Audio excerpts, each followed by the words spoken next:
पर है।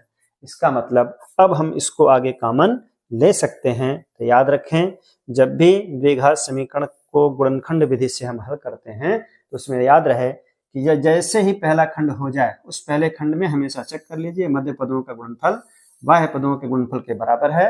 तो आगे कॉमन लेने में, खंड करने में कोई समस्या होने वाली नहीं होगी, नहीं तो आगे चिन्ह की गलतियां हो जाती हैं।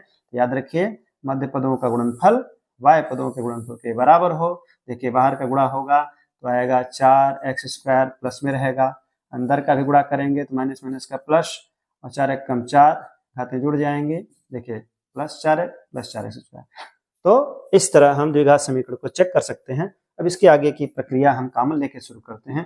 कॉमन में क्या होगा, देखिए कॉमन का मतलब पेयर बना के कॉमन लेते हैं। दूसरी शर्त क्या याद रखनी है, कॉमन लेते समय चर या अंक की सबसे छोटी घात कॉमन लेते हैं। अंक में कुछ कॉमन नहीं दिख रहा है, x, यहाँ से x-4 बचेगा।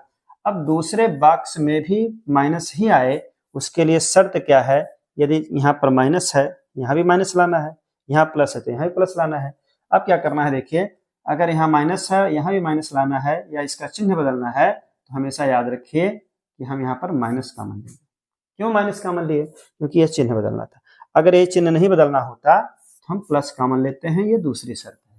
पहला हमने देखा कि मध्य पदों का गुणनफल बाह्य पदों के गुणनफल के बराबर। दूसरा क्या ध्यान देना है कि अगर इस बॉक्स में माइनस है तो यहाँ भी माइनस आना चाहिए, अगर यहाँ प्लस है तो यहाँ प्लस आना चाहिए। तो ध्यान दीजिए ये पहला माइनस है, आगे वाला प्लस है, तो निश्चित रूप से चिन्ह बदलना है। तो यही याद रखिए, जब भी चिन्ह बदलना हो तो माइनस कॉमन ले लीजिए। अब आगे हमको चर या अचर से कॉमन लेना है। तो देख लीजिए अगर पहले बॉक्स में जो मौजूद वही दूसरे बॉक्स में भी मौजूद है, मतलब बिना कॉमन का काम चलने वाला है, तो उस दशा में हमेशा एक कॉमन लेते हैं और बिना सोचे समझे वही संख्या उतार देंगे। क्यों उतारेंगे, चूंकि चिन्ह बदलेगा, अब बराबर 0 होगा। अब एक पद कॉमन हो जाएगा, क्या, x-4 दोनों जगह है, हम उसको कॉमन ले लिए। अब बाहर वाले पदों को उतार ले रहे हैं, यह हो जाएगा 0 के बराबर। अब इसमें से एक संख्या 0 होगी, चाहे यह 0 होगा चाहे यह 0 होगा, हम दोनों को चेक कर ले रहे हैं। यदि x-4 बराबर 0 तो क्या होगा, यदि x-1 बराबर 0 है तो पक्षांतर कर देंगे, ये उधर जाके प्लस, मतलब पहला मान 4, यह x बराबर, ये उधर जाके प्लस, तो +1 लिखने की आवश्यकता नहीं, 1। तो याद रहे, जितने घात का समीकरण x के उतने मान।